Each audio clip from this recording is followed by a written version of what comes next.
切れ事なしでいくと地頭いいやつだよ。いやぶっちゃけ MBA 卒だと10倍簡単。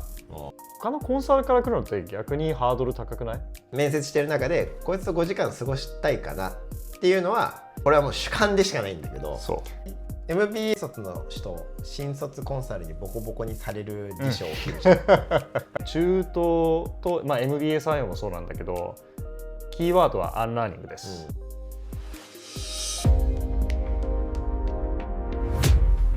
今日はですねMBB マッキンゼー BCG ベイト、世界のトップ3戦略ファームと呼ばれている戦略ファームにどういう人が合格するのか、どういう人が合格できるのかって話を元ベインの私と元BCG のトニーがぶっちゃけトークをですねオフレコな感じで全部話していきたいと思います。でどう思いますか？合格する人でしょ。いやぶっちゃけよ、その切れ事なしでいくと地頭いいやつだよ。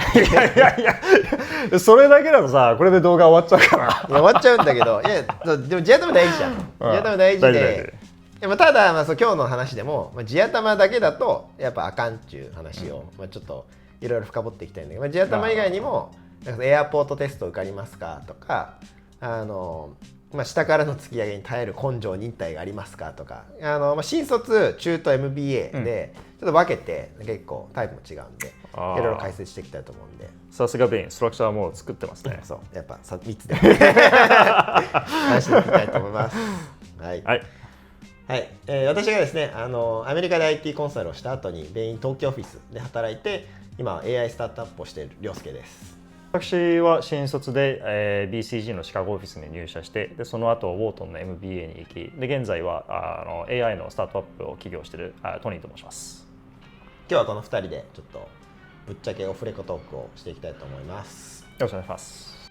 トニーは新卒 BCG だけど、シカゴオフィス、はい、トニー本人もそうだし周りで受かってた人で属性とか、みんな地頭いい説は俺の中ではあるんだけど、なんか本当にそうなのか、学校の勉強もできるやつらだったのか、どういう人が受かってた？まず基本的に地頭は8、9割以上はいい。9割以上例外もある。先行プロセスってパーフェクトないんで、基本地頭は大事。あとはバックグラウンド的にはそもそもアメリカの場合その各キャンパスでその全属のチームがリクルーティングチームがいるのかどうかが大事なんで、その有無が大事で、オフィスと学校との関係性によって決まる。で基本エリート大学トップ20の大学はせめてその地域にいるトップ20の大学とのパイプラインは必ず存在する。でそのパイプラインがある学校出身の人が9割ぐらい。なるほどね。例えばシカゴオフィスの場合はそのアメリカ中部ミッドウェストのエリート学校からの人が9割で、ハーバードスタンフォードとか西海岸東海岸のトップ大学、他の地域のね、そんな感じ。なるほどね。それはなんかその学校がじゃあエリートです、でそれで受かる人たちはその学校の中でもエリートなのか、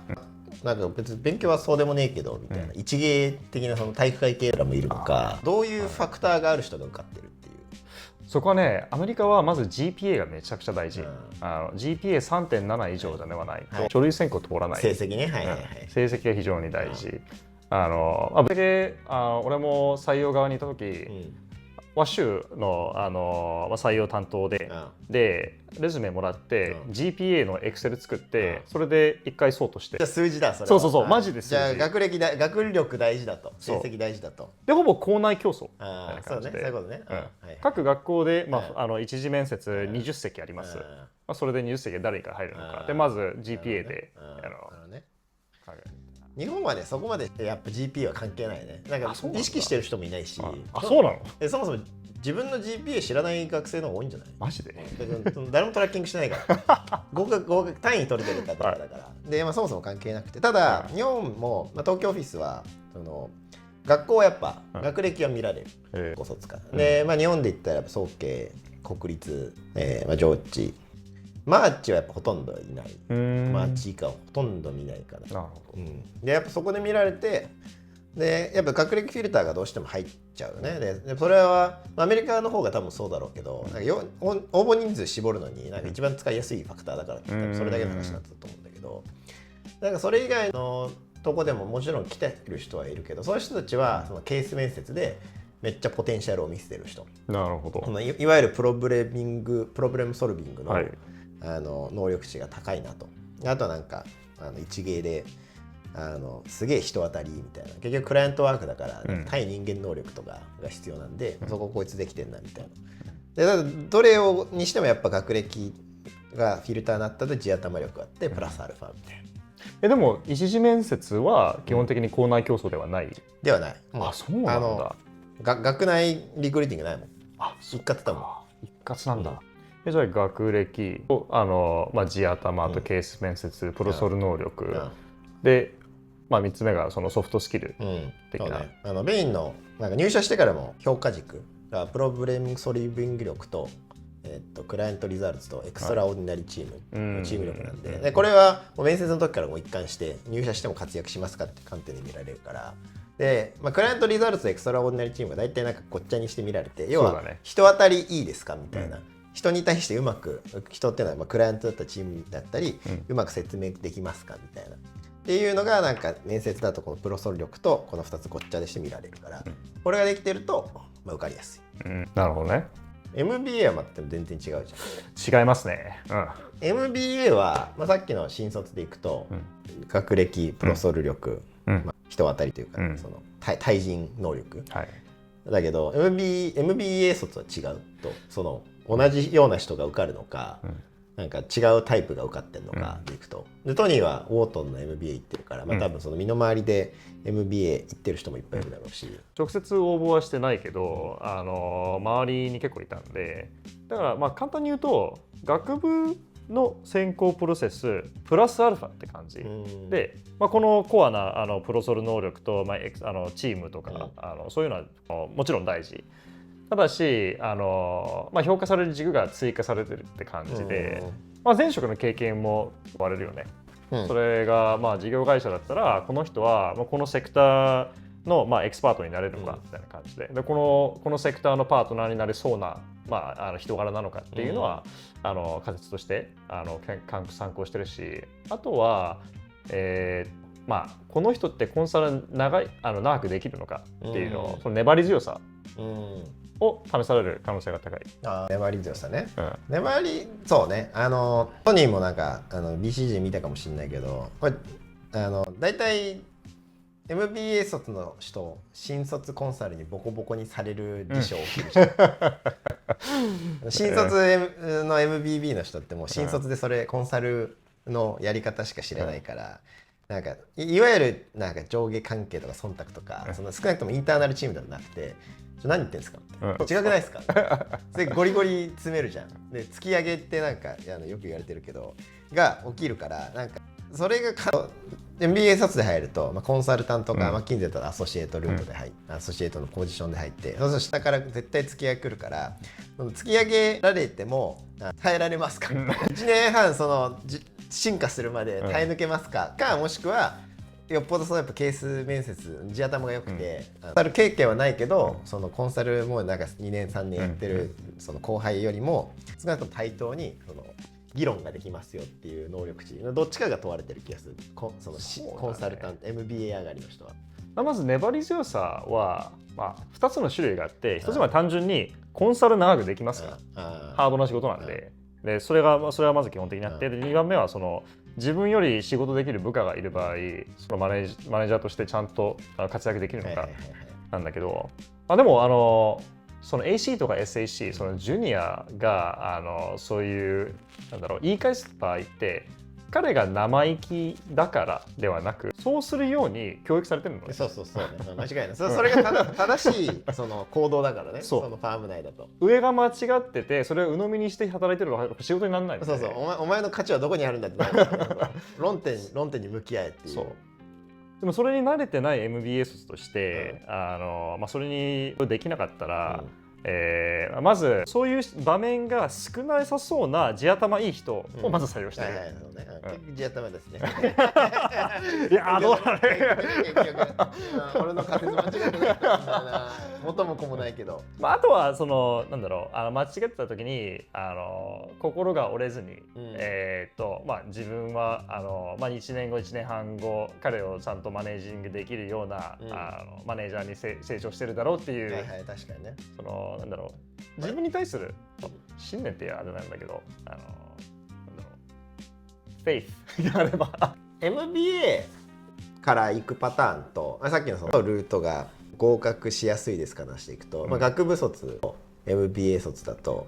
どっちの方がなんだろう入りやすい？ぶっちゃけ MBA 卒だと10倍簡単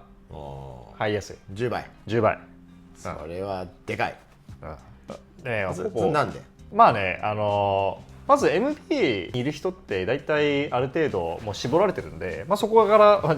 多分その人がもうすでに、MBB で働くための素質をある程度持ってる可能性が高いのも単純にあって、ただ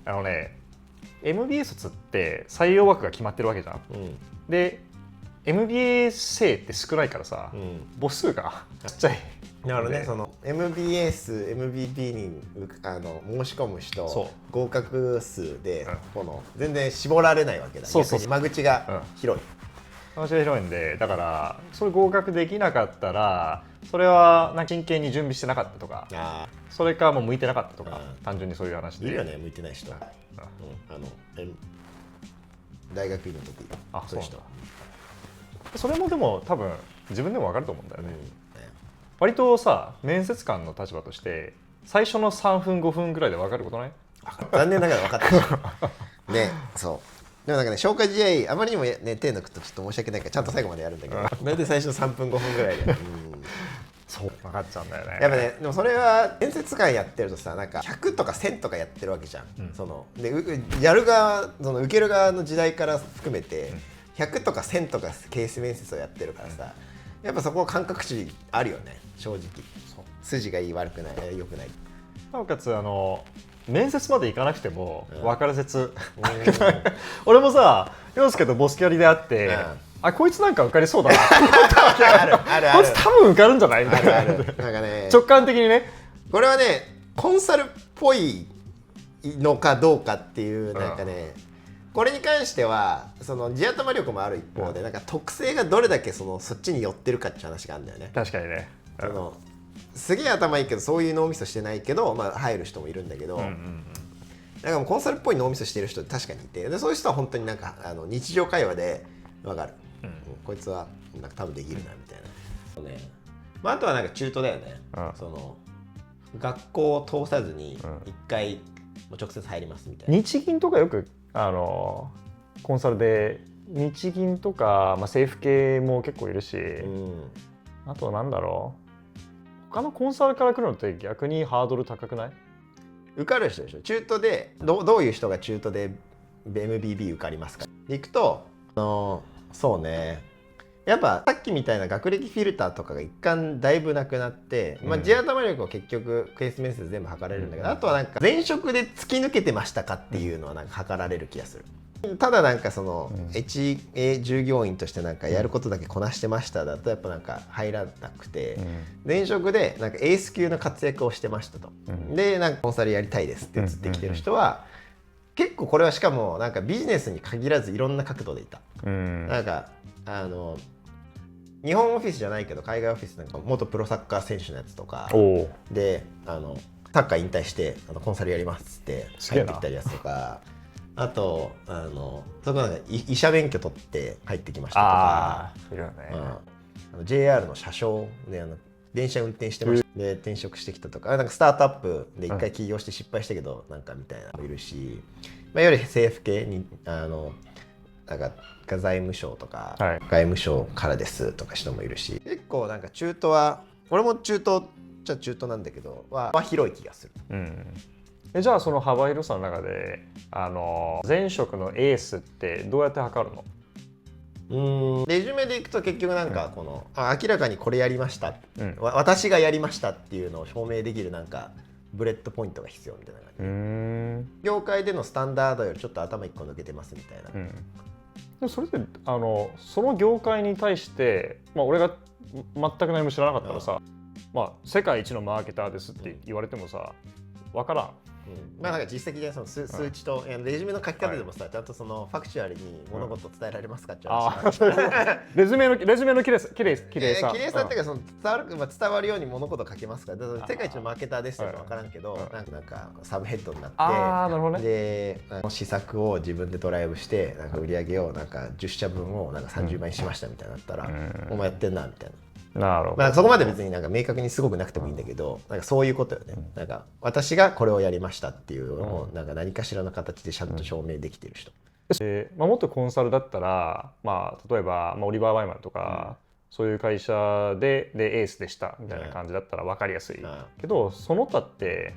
非常に優秀な人もちろんどこにもいるんだけど、こっち側が理解できないからさ、だからリファーラルが多かった。リファーラルは確かにね強いね。そうなると MBB の友達を作れってこと、大事で、それって多分学歴が強いと絶対いるみたいな。なるほどね。やっぱ学歴芸、地頭芸両方必要か。難易度上がるよね、それなければ。そう残念ながらね、やっぱいまだにやっぱ人気であるがゆえに競争力高いから、そうなるとどっかでやっぱ絞んなきゃいけなくて、で絞られてるところが学歴っていうこのレバーと、地頭っていうレバーと、あとなんかちっちゃく他のその他みたいなレバーで絞られてる感じよね。であとなんかさっきの話で中途でもボコボコにされるから、さっきのとちょっと違ってMBA もそうなんだけど、MBA もそうだし中途もそうだけど、前職でエースでしたって人が大体入ってくるってなった時に、前職のやり方に固執してる人は全員アップアウトになる。だからいかに過去の栄光を捨ててアンラーニングできますかっていうその素直さというかは結構合格するかどうかで、その人柄的な部分で、これは、ニュアンスの部分だよね。なんか数値化できないで見られる。アンラーニングできますか。そうだね。中東と、MBA 採用もそうなんだけど、キーワードはアンラーニングです。自分が今まで知ってた常識とかやり方とか全部捨てないといけない。そのうち自分のエゴもある。エゴも捨てないといけない。24歳社会を知らないやつから、何ですか先輩でもないし、先輩でもなんとかさんとか言われて、でね、夜中の12時ぐらいにパートナーから1週間かけてこれかとかボコボコにされて、上からもう板挟みにされ、睡眠がない中で価値を出し続けなきゃいけないから、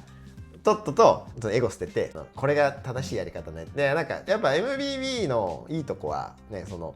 やり方がある程度OJT ながらも確率論としてこうやりゃいいんだよっていうのが分かるから、いかにそれをとっとと取り込んで、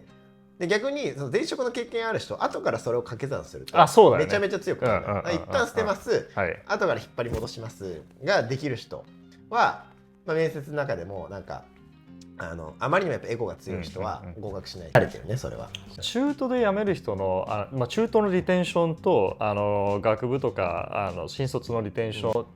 リテンションはどっちも悪いと思うけど、理由が違う。中途は、採用されてから適用できなくて辞めちゃう人多い。新卒は単純に疲れて辞めちゃう人。俺もなんか新卒出身なんで、結構 MBA 卒とか中東でまだ仕事慣れてない人に、ひどいことは言ってないけど、でもぶっちゃけ言っちゃったね、これ違いますみたいな。でもそういうふうに言えとトレーニングされてるからね、社内で。物事の正しい方向に向き合えっていう、その内部のね、その気持ちよさじゃなくて、だから過酷とも言われてるのかもしれないけど。でもだから仕事をはかどるよね。そうね。効率はいいよね、やっぱ。その論点にしかいかないから。良くも悪くも。良くも悪くも。あとはそうね、なんか全部で通していくとこでいくと、エアポートテスト的な、エアポートテストって、その、日本だとあんまり出張正直ないんだけど、海外のコンサルだと基本的に出張が多くて、で飛行機が遅れることもよくありますと。そうだよね。飛行機が遅れてなんか5時間ぐらい一緒に空港で過ごさなきゃいけない時に、こいつと5時間過ごしたいですかっていうそのエアポートテストって呼ばれることにしてると思う。実際よくあった。で面接してる中でこいつと5時間過ごしたいかなっっていうのはすごい、これはもう主観でしかないんだけど、そうめちゃめちゃ見る。俺も中東採用の面接でなんかこいつ合格でって言ったやつはそのエアポートテスト合格だ。そういった入社した後めっちゃ仲良くなったそういうところって結構運なんだよね。そうそう、俺とすごい合うけど、なんか多分あの人だったら嫌われそうだなみたいなある。ぶっちゃけ面接官の運。いや僕はね本当に申し訳ないけど 100% 運。あるで、運に従わないとこで行くとやっぱ地頭。そうだから結局コントロールできるのは地頭。いや仮説合ってたな。今日仮説検証できたところってことで、ちょっとまとめに入ると、なんかそうね、どのルートでも特に学部 MBA はどうしても学歴見られちゃうと。でこれはどうしようもないフィルターなんで、ただターゲットスクールじゃなくても可能性はありますよっていう。ただ競争率がより高くなる。要はあとは地頭結局仮説検証になりましたけど、地頭の種類も多分解説してると多分いっぱいあると思う、これもなんか別のトークでなんか掘り下げていければなと思うんだけど、要はその、プロブレムソルビング力と言われている能力がいかにあるかっていうのは基本的にケース面でめちゃめちゃ見られますって話。あとはね、その人間力2人の良さというか対人能力って話と、あとあれだね、ボコボコにされても生き残れますかっていう粘り強さ。そう、粘り強さ、打たれ強さっていうのが大事ですと。で、合格ルートもMBA の方がね、なんか実際入るのは難しいけど、入ってからは MBB に入るのは10倍ぐらい簡単だって話もあるから、ルートは自分がキャリアどこにいるのかっていうのも踏まえた上で、自分の勝ち筋っていうのをなんか選べば、しかもなんかね MBB いいのが何回かチャレンジできるんだよね。学部卒でもチャレンジできるし、中途でもチャレンジできるし、MBA でもチャレンジできるし、中途も確かね、なんかアプライしてダメでも1年は確か申し込みできないんだけど、1年経ったら申し込みもう一回できるんだよ。その間に1年めっちゃ実績積めば、実はなんか何度でもチャレンジできるっていうルートがあるから、ちょっといろいろ自分に合ったカルチャーをね、勝ち筋を。長く見ると大学の3年生の頃から、インターンシップ最初アプライするその時点から中途採用まで結構長い時間軸で考えて何回かアプライして入る人って人それぞれあるので、だから今自分がターゲットスクールじゃないからといって俺は絶対 MVP いけないっていうのは絶対そういう話そういうの感じじゃないんで、俺超それだったよ。それほどノンターゲットスクールだったらどこだよその大学みたいなとこ行ってたから。でもアメリカ大学院に行ったじゃん。そうで院でちょっと学歴ロンダリングしてで入ったから、そういうルートもあります皆さん。